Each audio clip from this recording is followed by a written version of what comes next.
일단 오늘 3편은 큰 타이틀은 뭐 이렇게 이제 보호 시스템의 기술 개선이라고 했는데, 이 보호 시스템이라는 게 이제 그 간선 쪽에 뭐 전체적인 프로텍트이기 때문에 앞에서도 배운 것처럼 절연 협조다 이런 것도 어떻게 보면 보호 시스템의 하나의 범주에 들어가는 거거든요. 그래서 전체 목차를 보면은 이제 그 신뢰도와 보호 이게 일진에 좀 나왔죠. 그래서 절연 그 협조 문제, 보호 시스템, 그다음에 이상전압에 대한 문제. 그래서 이상전압의 종류, 뇌서지, 뇌에 대한 직경내 유도래. 그래서 아마 뇌에 대한 부분은 여기가 실무책에서는 그래서 제일 잘 돼 있어요. 예? 그리고 이제 진행파에 대한 거. 그래서 격자도라든지 뭐 이런 뜻이 뭔지 아주 중요한 내용입니다. 이게 굉장히 아주 정말 나는 이거 대학원에서 배웠어요. 대학원에서. 이 격자도 이런 거 대학원에서 배웠어요. 학부에서는 안 가르쳐요. 없어, 나온 책이. 지속성 이상전압, 그 다음에 지락시의 이제 과도 이상전압, 개폐 서지의 문제, 예, 나오죠. 그래서, 요런, 진행파에 대한 뭐 이런 문제들은 지금 필의 접지 쪽에 이 설계 쪽 하는, 특히 이제 뭐 저희 직원들 같은 경우는 이게 굉장히 아주 중요한 그 내용입니다.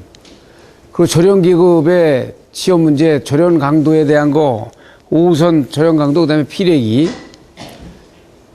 접지의 목적 뭐 나오죠. 피레기 적용, 변압기 이행전압 이런 것들은 좀 덜 중요한데, 그다음에 보호 시스템의 기능, 그다음에 여기 그래서 CLR에 대해서 얘들도 앞쪽에서 우리가 다른 것처럼 많이 이 얘기하고 있고, 보호 계정기 종류, 변류기, 영상 변류기, 계기형 변압기, 콘덴사형 변압기, 예? 그다음에 이제 대칭자표법. 이건 이제 앞에서는 대칭자표법을 먼저 얘기하고 얘기했죠. 그리고 이제 수전 보호의 회로 해가지고.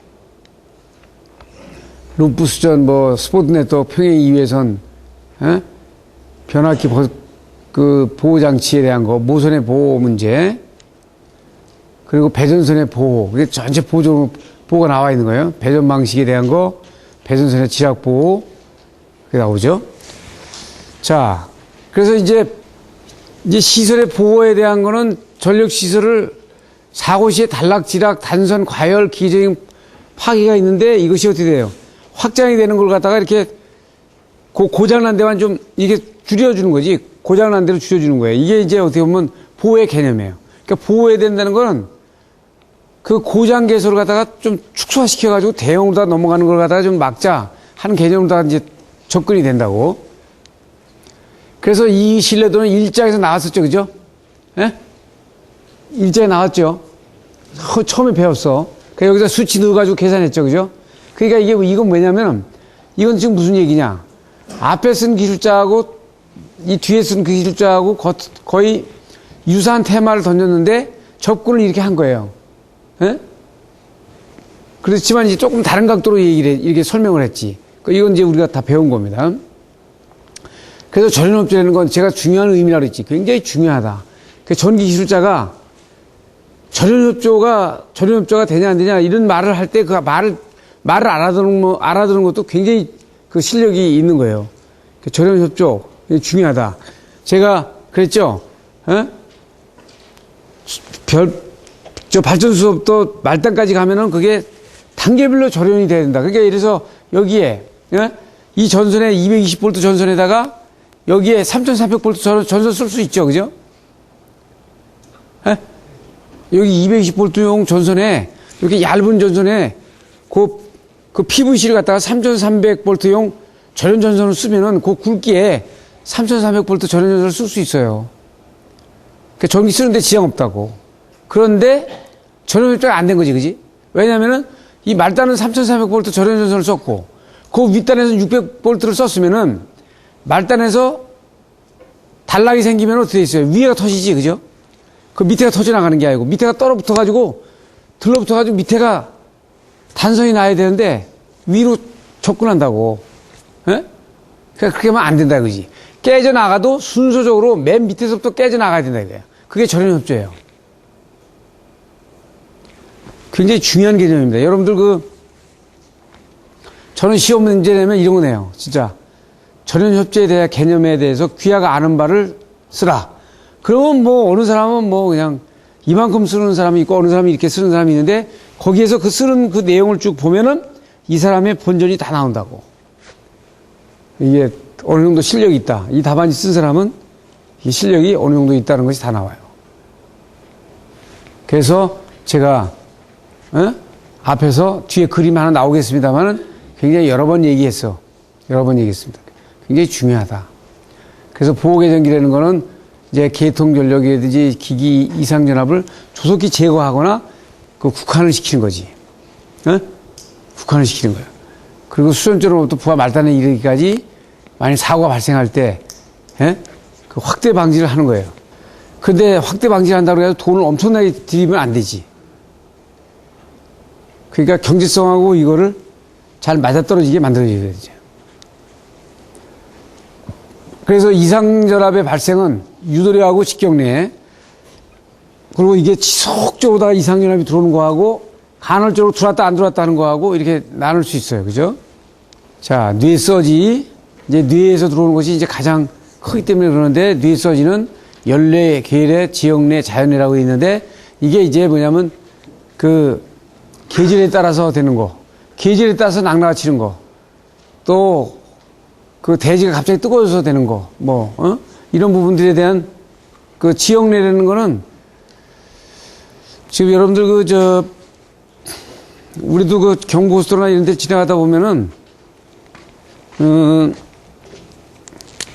산이 이렇게 있고, 여기 이렇게 산이 있어요. 이게 골짜기인데, 되게 골짜기 쪽으로 다 기류가 강하니까, 뇌운이 위에서도 이쪽으로 다 기류가 많이 흐르는 것 같아. 그러니까, 예를 들어서 이런 데에 나무들이, 서 있는 나무들이 낙뢰를 많이 맞아요. 그러니까 이런 것들에 대한 거, 지형에 따라서 상당히 많이 맞는 거, 이런 것들에 대한 낙뢰가 치는 것들, 그 다음에 이제 자연뇌, 이런 부분을 볼 수 있죠. 이제 화산이 폭발한다든지 뭐 이렇게 되면은 거기서 뇌운이 만들어져가지고 된 부분이죠. 보통, 이건 중요한 그 데이터인데, 보통 뇌격전류는 20에서 40카 정도인데, 간혹 100에서 200카까지도 된다. 그리고 보통 전이경도는 메타당 40에서 40kV다. 최대 약 100kV. 그 낙뢰의 전이차는 메타당 30에서 40kV다. 메타당 30에서 40kV가 낙뢰, 우리가 피레침 갖다가 실험을 해주는데, 보통 이게 원판이 있으면은 여기다가 10cm에서 15cm를 띄우는데, 15cm면은 1cm당 3에서 4kVA 아니에요.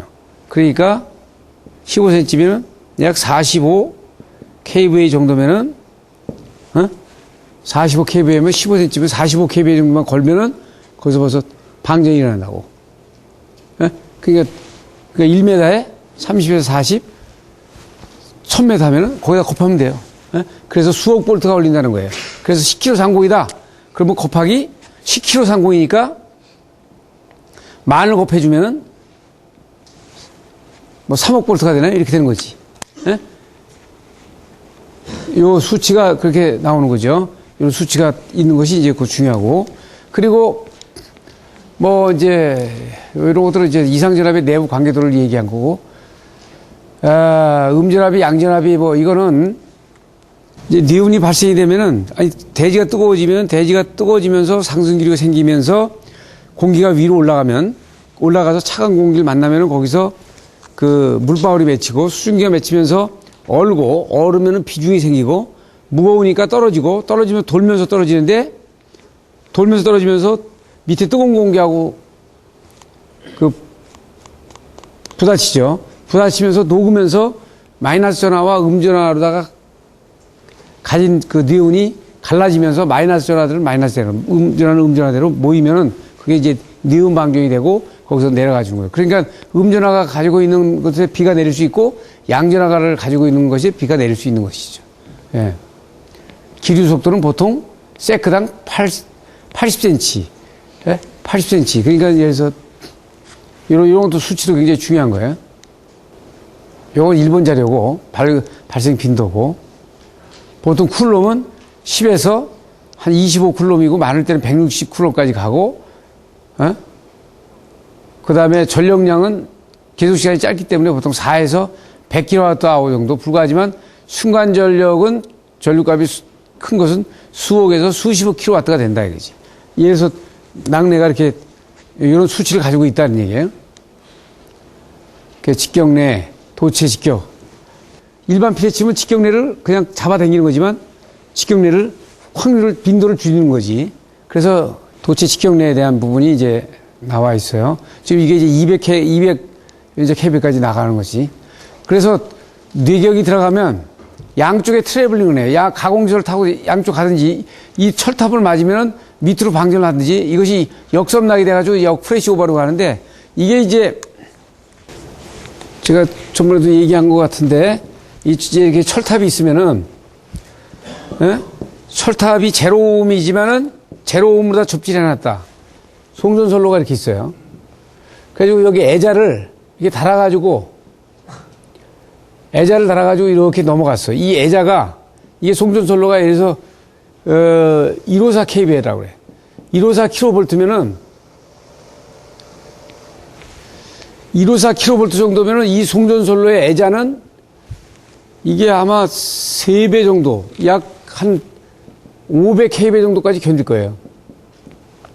500 kV 정도까지 이게 이 애자가 견디도록 돼 있다고. 근데 여기서 저번에 말씀드린 대로 이래서 만약에 10카가 쳤다. 그러면은 10카면은 곱하기 제로옴, 이게 만약에 1오음이다. 1오음이다 그러면은 이게 10kV가 걸리는 건데 실제 이게 어떻게 돼요? 과도 임피던스 때문에 이게 한 200까지 올라간다 이거예요. 200까지 순간적으로 올라가면은 10카에 200이니까 2000kV가 순간적으로 걸리는 거예요. 그러니까 이게 10카가 내리치면은 이게 제로옴이 아니라 205옴, 여기 과도 임피던스가 걸려가지고 그러면 여기에 2000kV가 걸리니까 2000kV가 걸리면은 이거 넘어뛰죠. 아시겠어요? 이 애자는 500kV까지 견디도록 되어 있으니까. 그렇죠? 이 애자 옆으로 넘겨 뛰어서 옆으로 진행을 한다고. 이 역프레시야. 예? 역프레시 오버. 그래서 이 과도 임피던스를 줄이는 게 아주 굉장히 중요하다 이거죠.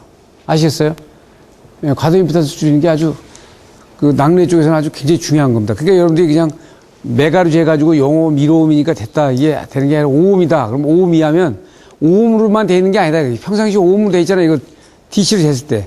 낙내가 쳤을 땐 주파수가 있기 때문에 그게 25옴이 될 수도 있고 55옴이 될 수도 있고 105옴이 될 수 있다. 그렇기 때문에 이제 등전이 접지를 하는 것이 가장 좋다라고 얘기하는 건 그 저번에 얘기한 대로 RLC 시정수를 막 분산을 시켜놔가지고 주파수 응답에 민감하지 않게끔 만드는 거예요. 그 이제 아크혼 전압을 이제 구하는 공식이고. 그래서 일본 애들은 이게 일본 저 지금 보시면은 일본 데이터는 1에 40 마이크로세컨드. 전압은 2에서 5 마이크로세컨드로 이렇게 했는데 이건 다 틀린 자료죠. 일본 자료가 이걸 1.2에 50 마이크로, 8에서 20 마이크로세컨드로 이걸 이제 바꿔줘야 되는 거지. 그러니까 일본 애들이 이제 그렇게 만들었던 거예요. 이걸, 그래서 보시면은, 자, 보세요. 이게 154 kVA는 아크온이 50%일 때 프레시 오버 전압이 약 850 아니야. 그러니까 약 1500 정도 걸리는 거 아니에요. 그러니까 이게 이해가 되죠. 그죠? 넘어간다고요.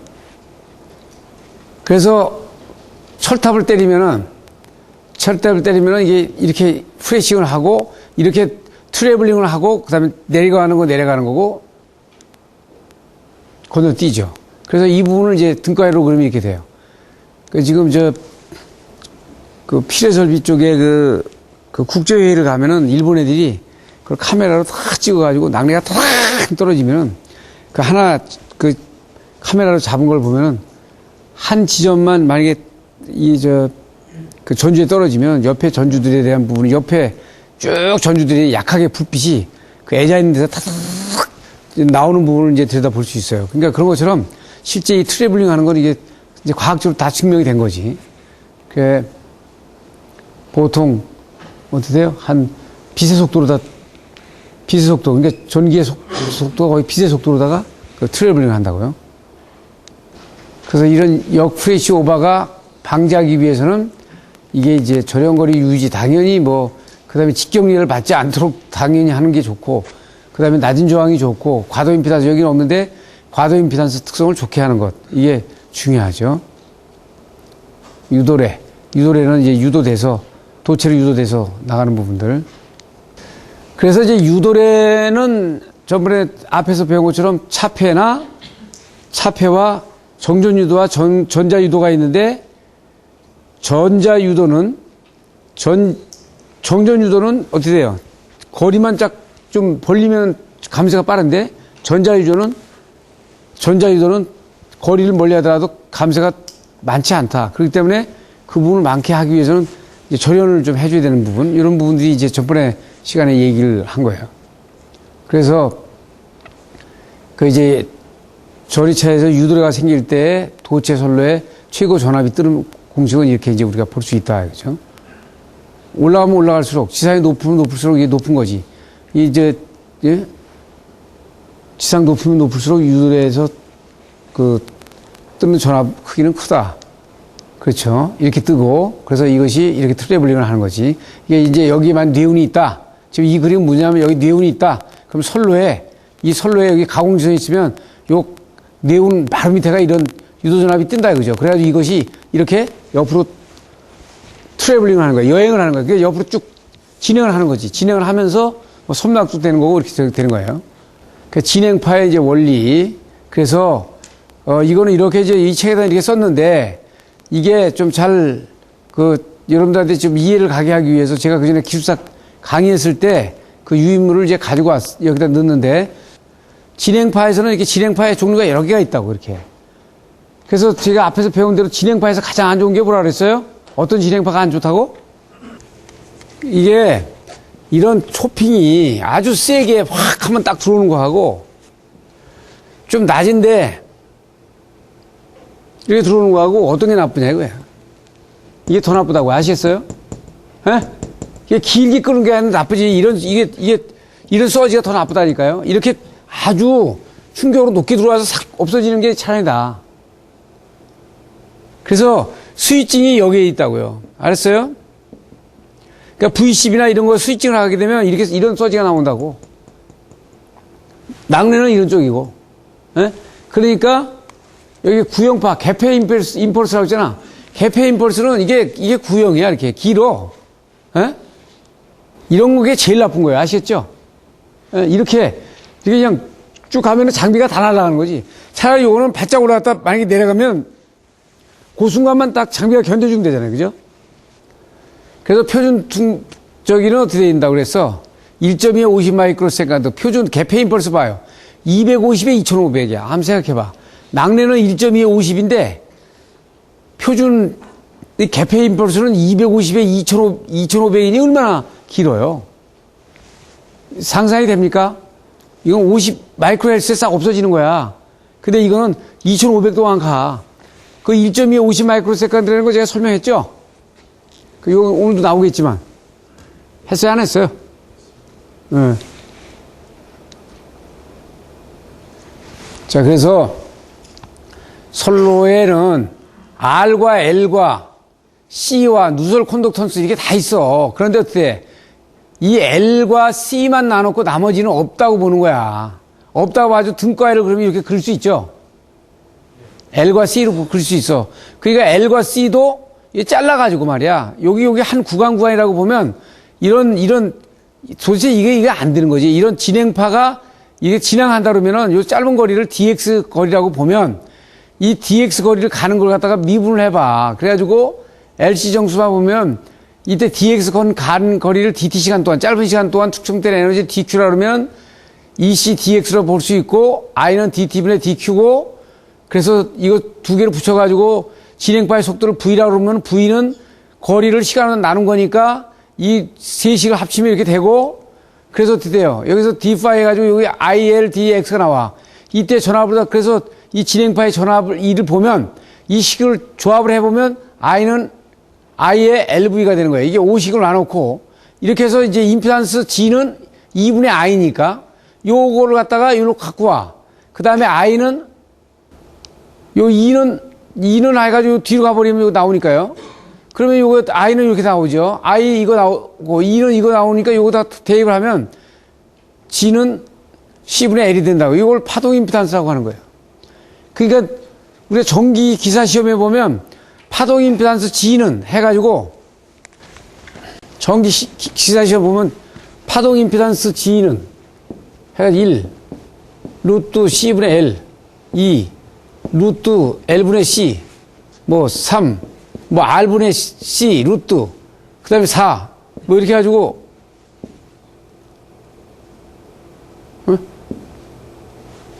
뭐 이런 식으로 나가지고 이제 이게 맞았다 해가지고 합격하는 거야. 자, 보시면 그러면 어떻게 돼 있어요? 자, 파동 임피던스 G는. 그러니까 파동 임피던스라는 건 낙뢰가 땅 쳤을 때 이런 파동이 있을 때 정상적인 임피던스가 아니고 파동일 때 임피던스니까 어떻게 돼 있어요? 이때 C분의 L의 루트의 비례만큼 임피던스가 증가한다는 거죠. 그죠? 그러면 어떻게 돼? C가 크면 클수록 임피던스 적네. C보다 L이 크면 클수록 임피던스 크네. 그래?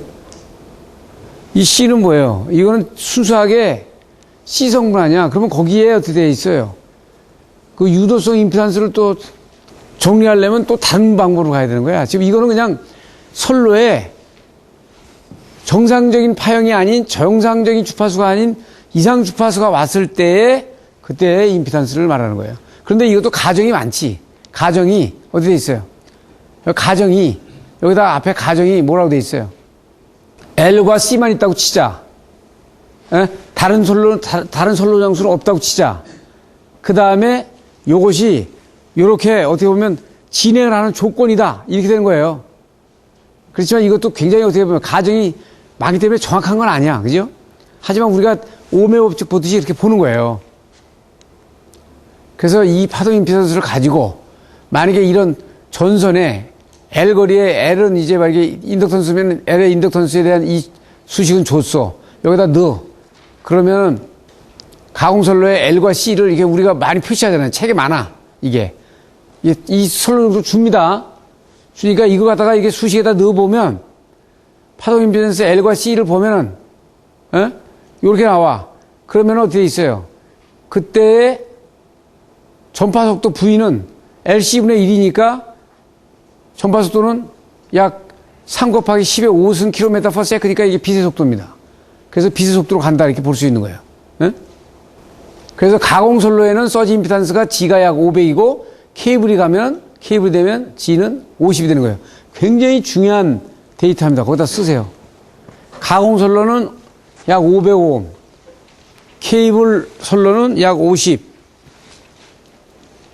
자, 무슨 얘기냐면 여기 잘 보세요. 여기 가공선로 22,900이 와가지고 전주에 있어서 여기에서 이제 뭐로 들어가요? 여기 케이블로 들어가지, 케이블로. 땅속에. 그러면 가공선로에서 케이블 만났죠? 그러니까 여기는 뭐라 그랬어? 여기는 지금 가공선로는 505mm라 그랬어. 파동 임피던스가. 그런데 여기 지중선은 어떻게 돼? 55mm야. 지금 이렇게 돼 있는 거예요, 이렇게. 그럼 뇌 서지가 들어가. 에? 이렇게 들어가면 어떻게 돼 있어요? 이게 들어가면은 이게 일로 해서 이렇게 쭉 가는 게 아니고 가다가 어떻게 돼? 이 55ohm과 505ohm과 55ohm이 만나죠, 그죠? 만나니까 어떻게 돼?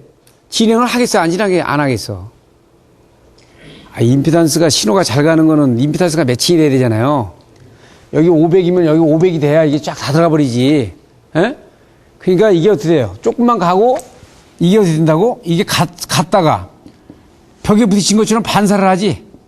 그래가지고 위에 2배가 붙는 거예요.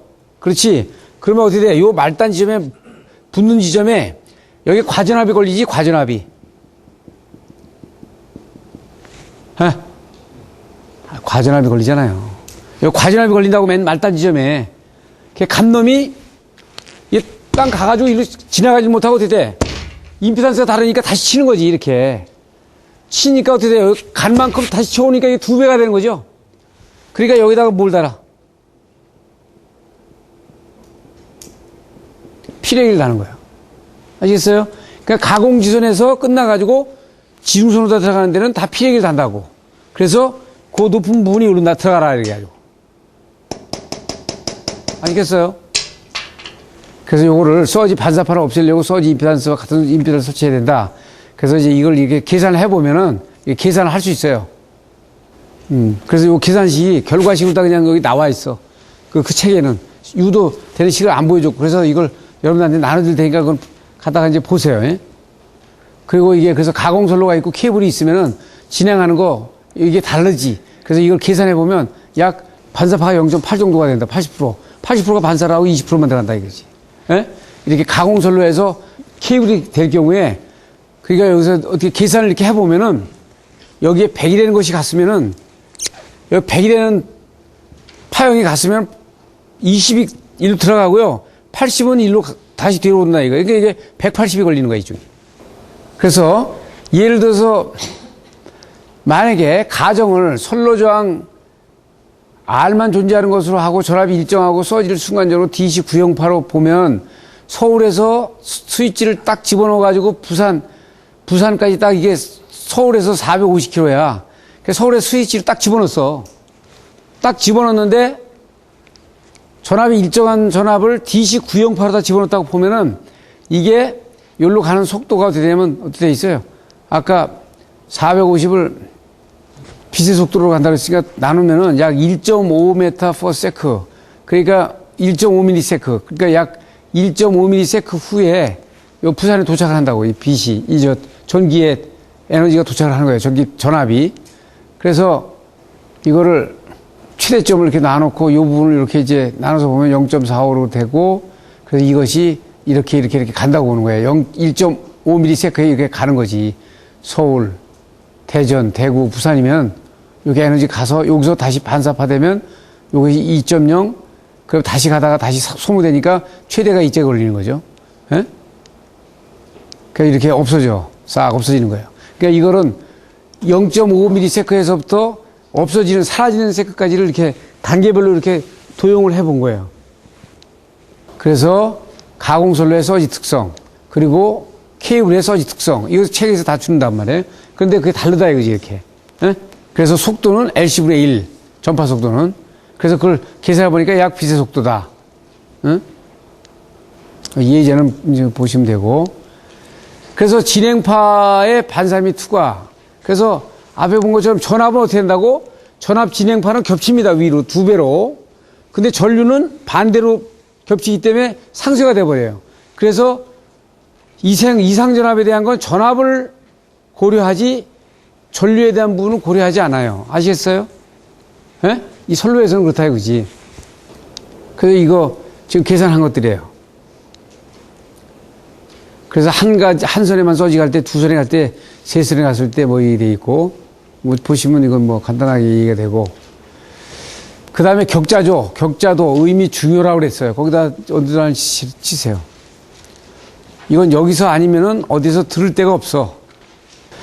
이 가공선로는 가공선 케이블로 구성되어 있는데 이 투과 반사를 하면서 이게 현상이 복잡해진다. 이렇게 되어 있는데 이렇게 되어 있죠. 이게 굉장히 아주 중요한 그림이고 이거를 모르면은 이 개념을 모르면은 왜 그 피레기를 변압기 앞에다가 뭐 20m 안에다가 설치해야 된다는 것이 다 여기서 나온 거예요. 자, 보시면 선로가 있는데 선로 전주가 있는데 그래서 여기 1번 전주가 있고 여기 2번 전주, 3번 전주가 있다고 그래. 그러면 전주를 박았는데 전주 길이가 여기서부터 여기까지는 100m고 여기는 50m야. 그리고 이 땅이 뭐 이렇게 산도 있고 이거 구릉지도 있어. 그러면은 여기하고 같은 전주의 높이에다가 선로가 가더라도 여기에 임피던스하고 여기 임피던스, 선로 임피던스가 다 다르겠죠. 그렇죠? 다르니까 어떻게 돼? 여기 이런 파형이 가면 딱 들어가면은 아까 어디다 80% 만약에 그게 다르다 보면 이게 진행하는 게 50%라면 50% 진행하고 50% 튀어나오겠지. 그래요? 자, 그럼 50% 간 것이 또 여기 맞부딪히면 임피던스 다르지. 그러니까 50% 일로 가고 또 50% 튀어나오겠지. 그렇죠? 그럼 50% 또 간 것이 그러면 어떻게 돼? 여기 100에 갔는데 50은 갔고 여기 50이 남았어. 또 50이 와서 25는 일로 갔고 25 일로 갔죠? 25가 또 여기 25가 12는 일로 가고 또 12가 일로 왔지? 아, 그래, 안 그래요? 그러면 여기서는 어떻게 돼 있어요? 50에서 50 갔지요? 이놈이 또 여기서 다시 또 반사에 들어올 수도 있지. 50이 가가지고 25 갖고 25 갔는데 25 가다가 또 나가는 것도 또 이게 임피던스가 다르잖아. 다르잖아요. 나가는 것도. 그러면 여기 어떻게 돼? 15만 주고 또 12는 이쪽으로 와야지. 그렇잖아요. 10이 가는데 여기 오면 또 8은 주고 또 8은 일로 와야지. 일로 가서 또 여기도 4는 주고 또 4는 또 일로 와야지. 그렇잖아요. 그러니까 맨 위에서부터 이게 중첩이 되잖아, 이게. 중첩이 되니까 이게 결과적으로 어떻게 되냐. 중첩이 되니까 어떻게 되냐면 여기 변압기가 여기 있어. 그럼 여기 딱 서기가 들어왔으면 이게 중첩이 돼가지고 이렇게 커지겠지. 이게 피레기가 있으면 여기서. 여기 이 커진다는 건 이게 이게 격자여가지고 어떻게 돼? 격자도 현상에서 이렇게 계속 이렇게 중첩이 된 거야. 알겠어요? 그래서 올라갔다가 감소한다고. 그래서 가공선 케이블 준 거예요. 전파 속도. 그 다음에 이제 지속성 이상전압이라는 건 지속적으로 이상전압이 들어오는 거. 그래서 상형주파 이상전압과 지락시 이상전압, 단선시 이상전압, 철심포화에 의한 이상전압 이렇게 볼 수 있는데 지속성 이상전압 이런 게 중요하지. 그래서 정상, 역상, 등가회로, 영상, 등가회로 돼 있는데 이거 앞에서 배웠죠? 지금 이 그림 굉장히 유명한 그림이라고 그랬지, 제가. 근데 이것도 어떻게 돼요? 순간 지락이 생기거나 단락이 생기는데 이게 어떻게 돼요? 지락대 나왔었죠, 지락대. 이게 루트 3에 수렴하고 부적 보산일 때 이렇게 피크치가 생긴다 그랬잖아. 이게 어떻게 돼? 이 LC에 따라서 다르죠, 그죠? 그래서 LC에 대한 부분에 대한 반응해서 이렇게 되잖아. 그리고 과부산일 때 이렇게 수렴하고. 그래서 이때 확대돼가지고 나면 어디 저희가 이제 터져나가는 거예요. 근데 이 그림에 대한 일선 건전시의 전압 상승이야, 지락시. 이게 지락이 돼가지고 쭉 계속 들어오는데 선로가 부적보상이고 이 LC 조건이 R분의 X분의 R 조건이 이 정도의 제로 조건이 되면은 이게 확대가 되는 거지. 그래서 이 그림 굉장히 중요하다고 그랬죠. 그래서 이렇게 상징적으로 최소한 여러분들이 배수하고 딱 해서 그릴 수 있어야 돼. 그래서 이런 것들이 답안지에 정확히 그려지면은 이게 외우고 썼는지 이걸 이해를 딱 해가지고 쫙 썼는지 딱 알아. 그래서 앞에서 나오고 이 기술자 또 이걸 또 다시 얘기한 거예요. 또 간단하게 그래서 이렇게 한 거예요. 이선 지락시는 이렇게. 지금 앞 보세요. 이선 지락시는 여기가 이게 거의 여기 제로점이 이렇게 들어오죠. 그런데 패턴은 똑같다.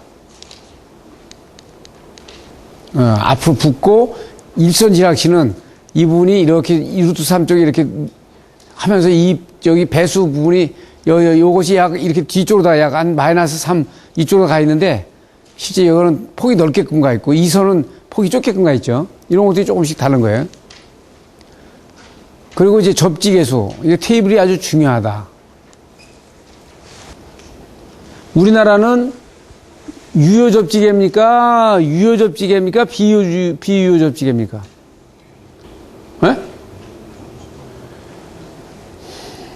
유효 접지계야. 22,900Y가 직접 접지 방식 아니에요.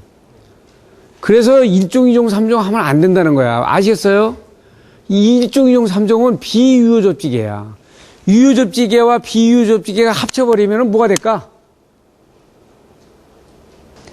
튀기가 되는 거지. 뭐가 돼요? 빨간 것도 아니고 하얀 것도 아니야. 그러면 뭐냐면 접지에서는요, 계산이 안 돼. 알았어요? 내가 그랬잖아. 유효 접지계하고 유효 접지계가 합쳐지면은, 이것이 합쳐진 데이터가 없잖아. 여기 저기 보세요. 테이블에 유효 플러스 비유효. 그래가지고 접지계수 어쩌고저쩌고 나오면 그거 되는 거죠. 그죠? 이거 없잖아. 왜냐면 한쪽은 접지로 해가지고 왔는데, 말단에서 비접지를 해놓으면은, 지락이 생기면 이걸로 계산할 거예요. 계산이 안 돼. 지금 보시는 것처럼, 유효 접지계는 다 유효 접지계로 가야 돼. 비유조 접지계는 다 일본은 다 비유조 접지계야. 에? 그래서 앞에서 얘기한 대로 22,000, 3,300, 6,600, 100, 200. 에? 단독 접지 딱 맞는 거야. 아시겠어요? 근데 한국은 22,900, 22,000이 아니야. Y. 직접 접지. 들어와. 가공지선으로 들어가지고. MOF 연결해. 380. 에? 그러고는 중간에 또 어떻게 되면, 뭐 저기 손으로 뭐 중간에 배전전압을 3,300, 6,600V 좋아. 그건 왜냐면 거기서 저기서 쓰는 게 아니니까. 그래서 말단 들어가가지고 어떻게 돼요? 220에 380V. 한 점 잡은 거야. 그래 놓고 이제 개별 접지로 가. 이게 안 되는 거예요. 예? 그렇기 때문에 이 접지 계수는 그래서 중요하다. 그래서 비유 접지계는 1.7배, 뭐 공진시에 나타나는 게 크지. 접지 계수.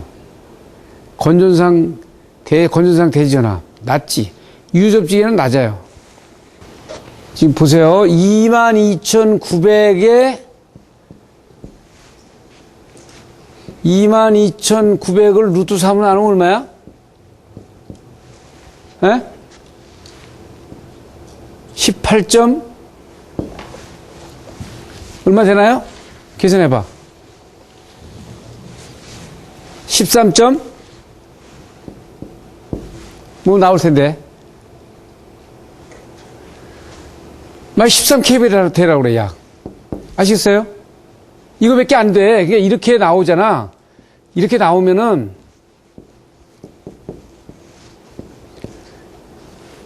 이렇게 해서, 요게 22,900이잖아요, 얘, 이렇게. 어? 그러면 요거하고 만약에 따지면은,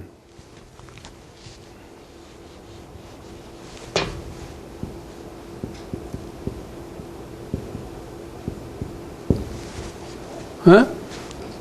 근데 이걸 갖다가 요거에 선로에 걸리는 전압은 이거밖에 안 된다니까? 그런데 어때? 델타는, 델타를 해서 이거는 어떻게 돼? 22,900이 아니라 22kb를 하면, 이거는 약 한 18kb 돼야 돼. 아시겠어요? 이거는 약 13kb면 되고, 어? 그러니까 이건 비유조 접지계 아니에요. 지금 보시는 것처럼 비유조 접지계고 이건 접지계 아니야. 접지계는 건전상의 대지전압이 낮단 말이야. 아시겠어요?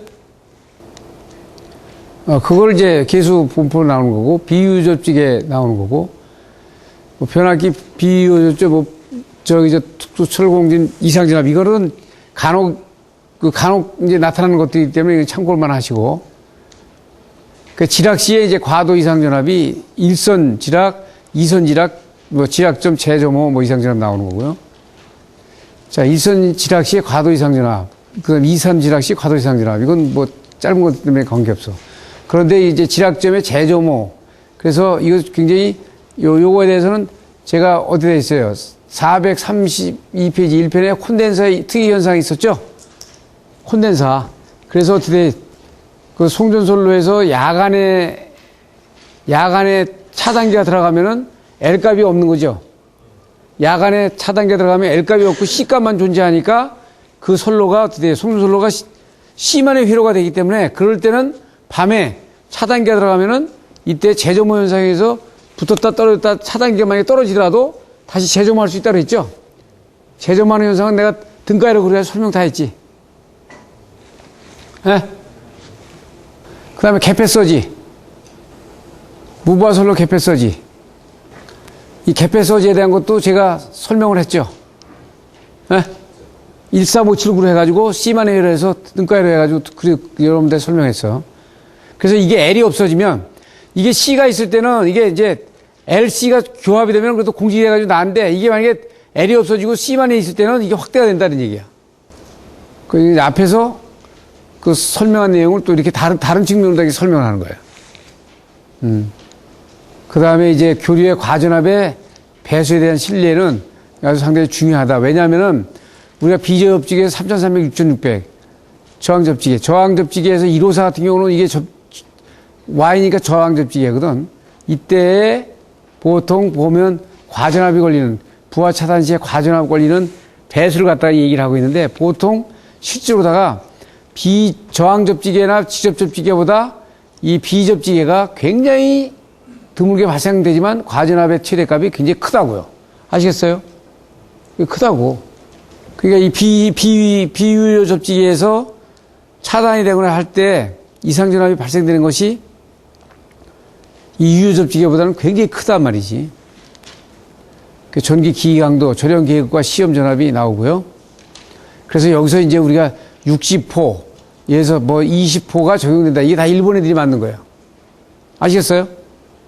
그래서 우리가 비리라고 하는 것, 유입변압기에 비를 얼마로 하느냐, 뭐 150 킬로볼트 한다. 그러면 그것의 근거가 여기서 나오는 거지, 이제. 그래서 22,000은 굉장히 중요한 데이터입니다. 22,000은 22,900, 22,000은 그냥 22,900도 여기다 넣어가지고 20호에 곱하기 5니까 100 나오면 거기다 50을 더해가지고 삼형주파 내전압을 시점을 5를 해. 그래가지고 150을 쳐줘요. 그러니까 빌, 그 유입 22,900 오일 변압기다. 그러면 이 B를 얼마로 해야 되냐? 베이직 임펄스 레벨. 이 변압기가 임펄스에 견디는 전압을 구하려면, 테스트하려면 얼마를 견뎌줘야 되냐? 22,900에 나가는 변압기의 권선의 결연 간격을 그 순간에 얼마를 견뎌줘야 되냐면, 이게 22,000은 뭐라고? 20호. 아시겠어요? 저기에 20호 구름 넣자 이거야. 곱하기 5 플러스 상형 주파 전압 50. 그래서 150이 나온다. 그러면 22,900 몰드 변압기는 어떨까? 몰드 변압기는 낮겠죠, 더? 아니, 낮아요. 높아요. 왜 낮아?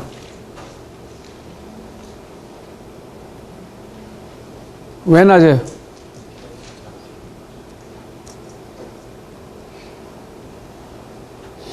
그거는 임피던스 작다는 것으로 다 얘기하면 안 되지. 비율이 낮은데 왜 그러냐면은 몰드 변압기는 유중에 있지 않잖아요. 기름 안에 있지 않잖아. 기름 안에 있지 않고 몰드 케이싱 안에 있죠. 몰드 케이스 안에 있죠. 전번에 앞에 전선에서 뭘 했어요? 전선의 CNCV보다도 OF 케이블이 굉장히 절연 간격이 높다 그랬지. 왜? 오일이 움직이니까. 아시겠어요? 움직이니까 리크 포인트가 그대로 정지해 있지 않아.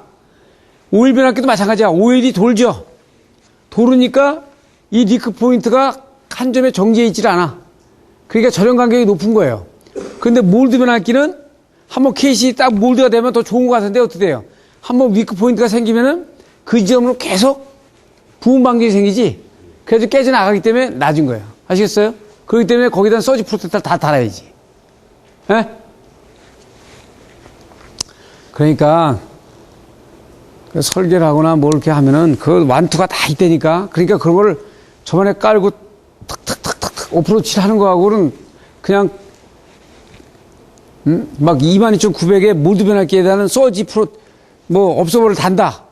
이렇게 해서 그냥 무조건 외워가는 거하고는 다르다는 말이지. 그러니까 그걸 잘 보셔야 돼. 그래서 제가 이거 표준 임펄스 하는 거 했죠.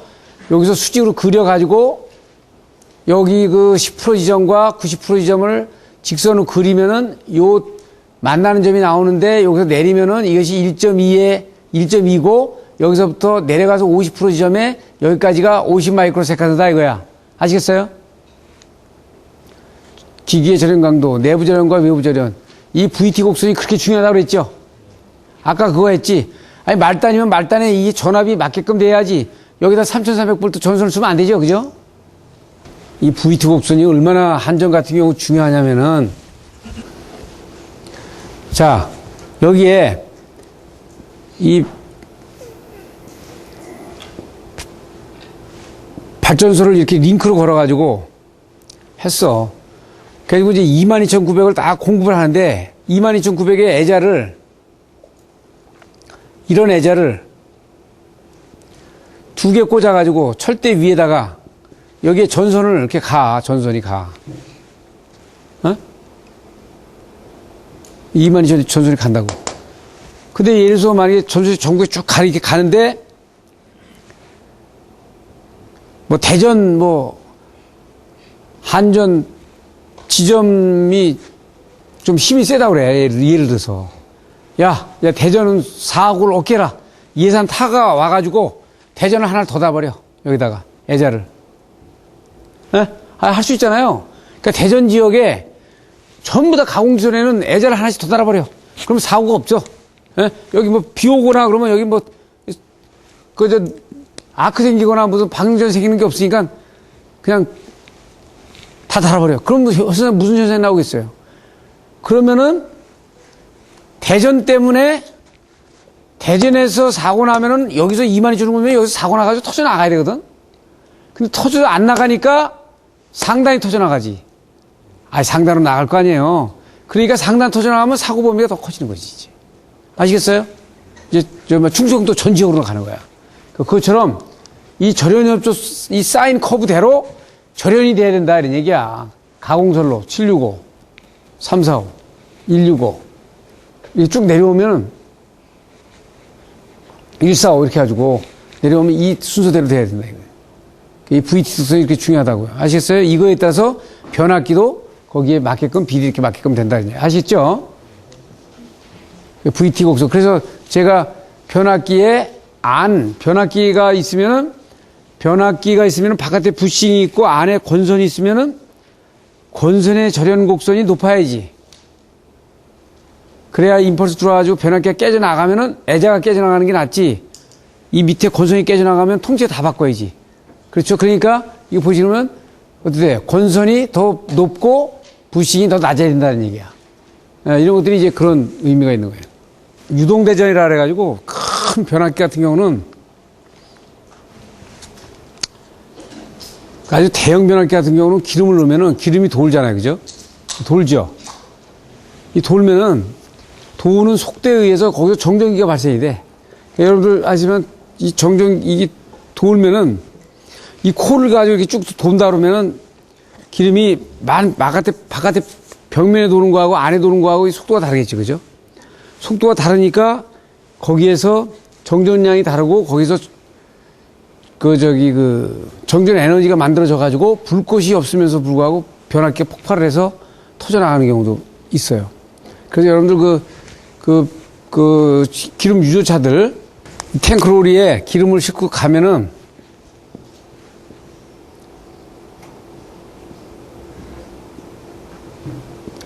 이래 있으면 이게 기름이 꿀렁꿀렁하기 때문에 어떻게 했냐면 이 안에를 다 막아놨어요. 몇 개로. 아시겠어요? 막아놓고 여기를 뚫어놨어. 이 뚫어놔가지고 이 기름이 이렇게 실려 있으면은 이 막아놓은 칸 막이에 따라서 때문에 이게 차가 출발하기도 하고 브레이크를 밟기도 하는데 이게 없으면은 이게 기름이 앞으로 쏠렸다가 뒤로 쏠렸다 해가지고 차가 꿀렁꿀렁 할 거 아니에요. 그죠?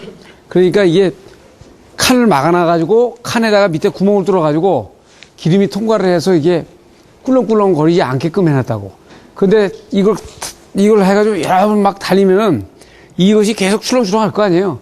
그럼 이 면하고 계속 그 기름이 부닥치겠죠. 그러면서 어떻게 되냐면 그 유동대전에 의해서 정전량이 발생이 돼. 그래서 저거 기름 빼거나 이럴 때는 잘못 호스 껴가지고 잠깐 거기서 조금의 불꽃이라도 있으면 그냥 날아가는 거예요. 그렇기 때문에 이 발브라든지 이런 거 갖다가 스파크 안 나는 무슨, 주석 이런 식으로 해가지고 이렇게 이제 하는데 실제 이 절연 저희가 열화가 되니까 이제 일반적이라서는 기름의 산가 측정을 해가지고 기름을 바꿔준다든지 그렇게 한다는 게 그거예요. 열화가 되면 산가가 증가량이 되는 거지. 그래서 그걸 확인해가지고 기름을 바꿔주는 경우도 있는데, 그래서 이제 이게 수명에 관계가 되지요. 여기에 이제 수분이 들어간다든지 이렇게 돼가지고 반복 실험, 파괴 실험 이거 나오는 거고, 그리고 변압기 절연 강도는 이제 우리가 보통 22,900 같으면 B를 150하고 아까 얘기한 대로 비유효 접지기예요. 이 유효 접지기에는 여기 22,900이 안 나와야지, 그죠? 지금 우리나라에서는 22,900이 이게 없으니까 일본에 22,900 데이터가 있으면 22,900이 나와 있을 거 아니야, 그죠? 없으니까 여기는 안 나와 있는데 실제 여기로 나가니까 이게 원래는 일로 22,900이 일로 들어오면 22,900이 여기로 들어와야 돼. 들어와가지고 어떻게 있어요? 그러면 이거보다 높을까 낮을까? 낮아야 돼, 그죠? 낮아야 됩니다. 뭐 단권선 전염변압기 중성점 표준전화 한번 나오고 건식변압기의 시험전화 한번 이렇게 나왔는데, 자, 건식변압기도 이제 아까 말했는데 몰드변압기와 똑같이 전염 간격은 낮다. 그래서 이 전파 그 시험 전압도 유입변압기도 낮은 것을 권장하죠. 그 다음에 회전기기는 못 알아듣지 전단기기 같은 경우는 어떻게 돼요? 그것이 건식변압기하고 똑같거든. 그래서 전염 간격이 낮아요. 그래서 3,300이나 6,600V짜리 모터들도 변압기와 똑같이 건식 변압기와 똑같이 전염 간격이 낮다. 비율이 낮은 거야. 그래서 거기에 대한 시험 전압이나 이런 거 할 때는 낮은 전압으로다가 인가를 한다. 그거를 얘기하는 거예요. 그러니까 피레기를 달면 유도 전동기 같은 경우도 피레기를 달아야 되지. 그래서 뇌임펄스 내전압은 상형 주파 전압에 곱하기 2에다가 1.25를 한다. 그래서 발전기 앞에다가 서지 옵서버를 다는 거예요. 아시겠어요? 발전기나 전동기 앞에다가 서지 옵서버를 단다고. 이 전동기 앞에다가. 왜냐면 그런데 저압 전동기가 아니라 고압 전동기. 그래서 왜 그러냐면 이게 건식 변압기와 똑같이 이 서지에 약하기 때문에 여기다 단다 이거지. 그 다음에 이제 애자 같은 경우는 옆에 끼고 그러면 오손이 되죠. 그래서 오손 발생할 때 애자 염분 등이 들어가니까 그걸 세척을 해주고 뭐 이런 얘기이기 때문에 이거 그냥 보시면 돼. 간단하게 보시면 되고요. 오소 구분. 여기에 이제 여기 데이터들이 이제 뭐냐면 그 해안 지역에 되면은 염분이 많이 끼고 염분이 끼어서 고착이 되면 먼지가 날아가지 않고 거기서 그 측벽에 이제 눌러붙고 그러면 거기서 비가 오면은 누소전류 흐르고 누소전류 흐르는 쪽에 경로가 생겨가지고 이제 애자가 깨져나가는 그런 상황까지 나오는 거죠. 그래서 오손 방지 대책. 그래서 애자의 누설 표면 거리를 길게 해가지고 한다. 이건 어때요? 애자를 많이 놓으면 되죠. 그걸 주기적으로 세척을 해주고 이런 거예요. 이것도 시험 문제 몇 번 나왔는데 자주 나오진 않지만. 자, 그 다음에 이제 피레기로 갑니다. 그러면은 3장에 42페이지까지 쭉. 이게 왜냐면 앞에 1장에 여러분들이 이제 저하고 이제 쭉 해가면서 했기 때문에 지금 이렇게 보면 조금 다른 측면으로 또 이렇게 쭉 얘기를 지금 하고 있잖아요. 자, 피레기는 뭐라 그랬어요? 1장에도 피레기 나오죠? 몇 페이지야? 1장에 388페이지. 비저항 특성 곡선을 가진 스위치예요. 아시겠죠? 그렇죠? 반도체 스위치 아니야, 반도체 스위치. 그러니까 그걸 뭐라 그랬어요? 정상일 때는 이게 전압이 정상일 때는 이게 인슐레이터가 되고 애자가 되고 그리고 이게 비정상 전압일 때는 이게 콘덕터가 된다 그랬지? 에? 그래서 어떻게 돼 있어요? 이게 가난 커브가 이게 직각을 꺾어주면 좋아. 에? 그러니까 이게 만약에 18kb다. 그럼 18kb까지 전류가 안 오르다가 18kb 넘어가면 쫙 전류가 흐르면 돼요. 아시겠죠? 근데 이렇게 만들기가 어렵지, 그죠? 그래서 옛날에 만든 거는 이렇게 된 거고, 이 커브가 개선이 돼가지고 이렇게 자꾸만 오는 거야, 이렇게. 이게 비저항 특성 곡선 아니야. 더 저항 특성 곡선이라는 건 여기 전압이고, 여기 I면은 저항 특성 곡선이 이렇게 된 게 저항 특성 곡선이죠? 이게 아니다. 그래서 비저항 특성 곡선이라고. 제가 앞에서 설명했을 때 이게 핵심이야. 에? 그러니까 피레기는 지금 보신 것처럼 정상일 때 인슐레이터. 정상일 때는 어떻게 돼 있어요? 전선에 달려 있으니까 애자가 돼야 돼. 그랬다가 이상전압이 들어오면은 이게 컨덕터가 돼야 돼. 서지 옵서버하고 똑같아. 서지 지금 SPD하고 똑같아. SPD도 어떻게 돼요? 평상시에 컨덕터가 됐다가 비정상시에는 인슐레이터에 컨덕터가 돼야죠. 네? 그거를 그래서 제가 SPD도 기존을 뒤에 없는 저기를 한번 만들자. 그래서 제가 그건 구상은 됐어요. 그래서 저희들도 이제 한번 그 SPD도 이렇게 만들면 되는 거 아니에요? 이렇게 만들면 되는 거야.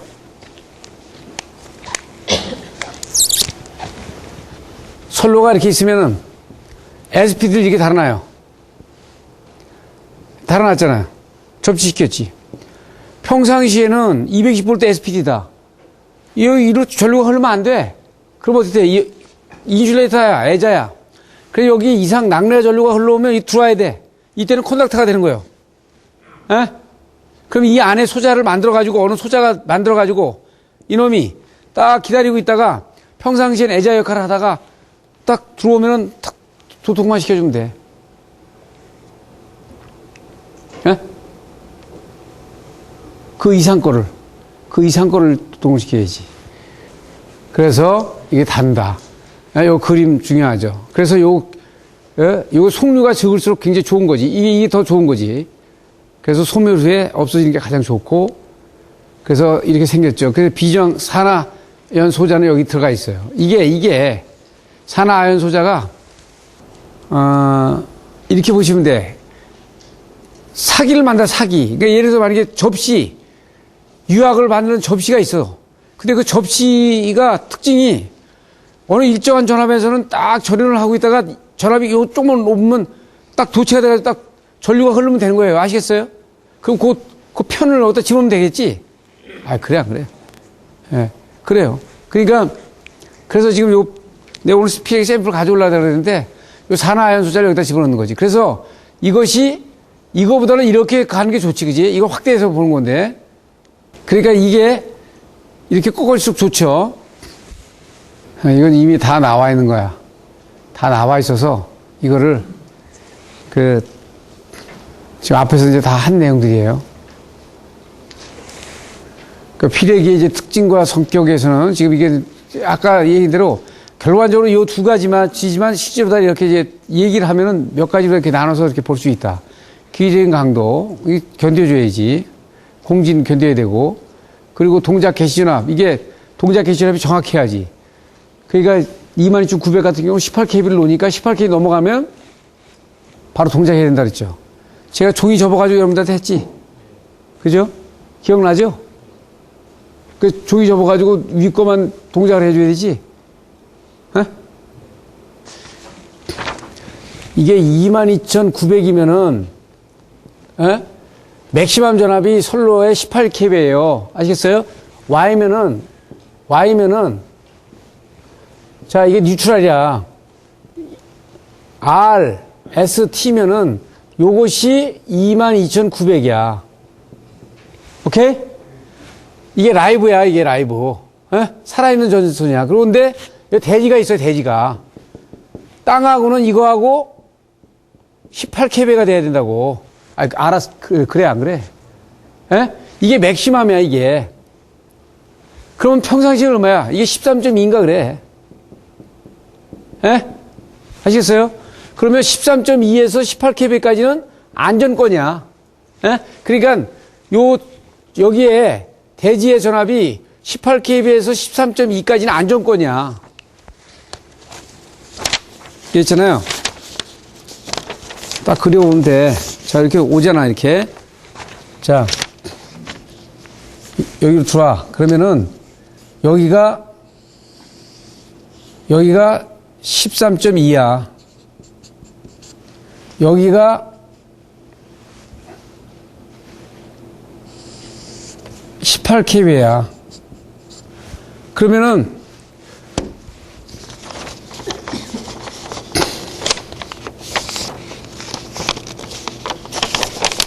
정상전압은 이거죠, 이게. 그런데 정상전압에서 여기까지는 봐주는 거지. 여기까지는 봐준다고. 그런데 이것이 요 18kb를 넘어 들어오면은 요 넘어 들어오는 부분을 요거를 딱 윤례해가지고 여기 바이패스 시키는 거예요. 아시겠어요? 그거에 응답하는 게 피렉이야. 그거를 할 수 있는 게 산화아연이야. 아시겠어요?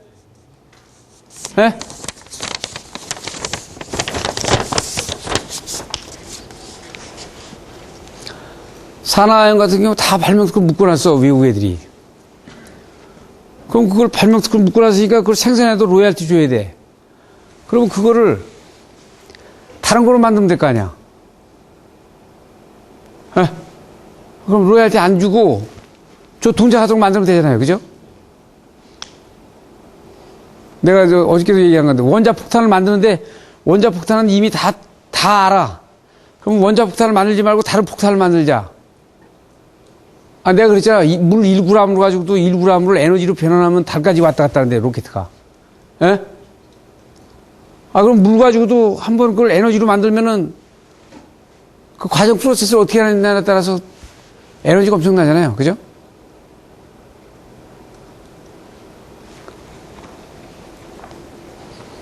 그래서 이 SPD를 가지고 하나의 또 발명품이 나온다.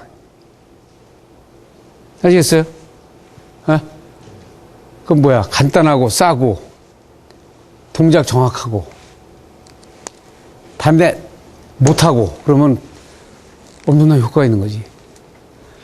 아시겠어요? 보파라고. 근데 그건 기본적인 생각과 이 베이직이 딱 깔려 있으면서 이거를 저거 산화연을 어떻게 개선시켜서 할까? 이렇게 하면 안 돼. 100년을 해도. 요 펑션을 맞추되 다른 방법을 가보자 하면 또 길이 보일 수 있는 거예요. 자, 잘 보세요. 이 벽에서 이 벽을 가는데, 이 벽을 갈 수 있냐? 이게 넘어가는데 이 벽을 뚫는데, 여기 1시간 걸린다 그래.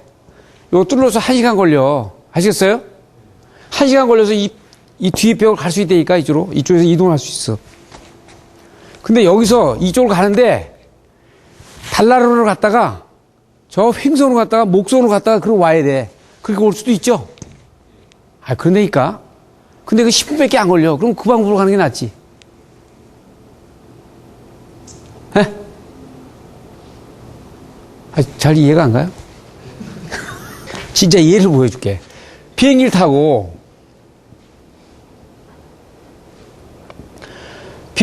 여기 서울에서 뉴욕까지 가는데 12시간 걸려. 12시간. 그럼 이거를 샥 올라가가지고 대기권에 들어가서 일로 샥 가서 샥 내려오면은 2시간이면 와. 이거 그렇게 된 거 아니에요? 아, 그렇잖아. 이거 이렇게 가는 거 12시간 걸리는데 직접 올라가서 성주권에서 쫙 가서 내려오면 2시간 걸리면 된다니까? 아, 이거나. 저 달나라로 목성으로 해서 돌아서 10분 만에 가나. 똑같은 얘기지. 예? 아, 일단 자, 빨리 가면 될 거 아니에요, 절로. 예? 그러니까 그거를 꼭 이거를 뚫고 가야 된다는 생각을 하면은 그건 평생 해도 안 된다 이거야. 예? 그럼 그건 어떻게 뚫는 거는 뚫는 방법만 개선하는 거지, 이제. 아, 옛날엔 톱으로 했으면 이거 이제 망치로 이렇게 이제 개선밖에 안 되는 거야. 그러면 이제 1시간에서 예? 50분, 이렇게는 개선이, 55분, 이렇게 개선이 되는데, 지금 아까처럼 10분 개선하려면 이런 방법으로 쓰지 않으면 안 된다니까? 이제 산화의 동작 개전압이 나오는 거고, 열폭주 현상은 이 애자가 있으면 애자 안에가 열이 이상전압이 오르면 발열이 생기거든요. 발열이 생기면 열을 발산을 해야 되는데, 발산이 안 되면은 그 안에 소자들이 열이 더 증가를 해가지고 저항치가 증가를 하는 상황까지 나오면 안에 발산하는 것보다 안에 축적되는 열이 더 크면은 이제 열 폭주 현상이 일어나는 거지. 그러면 안에 특성 요소의 특성이 바뀌어져 버리니까 이게 안 되는 거죠. 그렇죠? 제한전압 보호 레벨. 그래서 이 전압이 요 곡선이 이게 이제 올라갔다가 내려가는 거를 얘기를 하는데, 그래서 평균으로 되는데 이게 이렇게 거의 수직에 이렇게 직각에 가까울수록 아주 좋은 피레기가 되는 거예요. 피레기의 특성 요소가 되는 거지. 이게 이렇게 완만할수록 나쁜 거죠. 그죠? 피레기는 그렇다 이거야. 피레기는 이렇게 이 직선에 가까워야 성능이 좋은 거다 이거야. 부곡선, 동작 책무 시험, 이건 이제 이렇게 시험을 한다는 얘기고, 안정성, 내호선 특성, 이것들은 이제 그 시험하는 거를 얘기를 하는 거기 때문에 그건 큰 문제가, 큰 의미가 없어요. 여기까지. 오늘 그 공부가 여러분들 보면은 52페이지까지 돼 있어요. 그래서 다음 시간에 수변 설비의 절연 협조가 나옵니다. 그래서 접지가 좀 나오고 그러는데 제가 접지는 여러분들한테 또 좀 해준 게 있어서 지금 같이 이렇게 보시면 될 거예요. 그러니까 이제 오늘 내용이 아주 중요한 내용 중에 하나가 앞에서 이제 반복됐지만 오늘 내용 중에 중요한 거는 절연협조 곡선, VT 곡선. 예? 앞에서 다시 얘기했죠? 그 다음에 피레기 특성 곡선. 예? 요 정도가 굉장히 중요한 내용들이에요. 그래서 그거를 이제 같은 내용인데 조금 다르게 표현을 지금 하고 있잖아요. 그러니까 여러분들이 그거를 이렇게 이제 보면은 이제 저한테 강의 듣고 이렇게 보면은 시험 문제를 보거나 그러면 아주 눈에 싹 들어오는 게 있지. 싹 들어오지. 근데 문제는 이제 그걸 갖다가 써내야 되는데 분명한 거 말씀드린 건 외워가지고는 참 힘들다. 그러니까 직접 그걸 이해를 하고 그 다음에 가서 실무에 가서 어떤 분에서 좀 적용을 하고 이게 그 답안을 쓰는 것이 가장 아주 쉽게 쓸 수 있는 부분이에요. 오늘 여기까지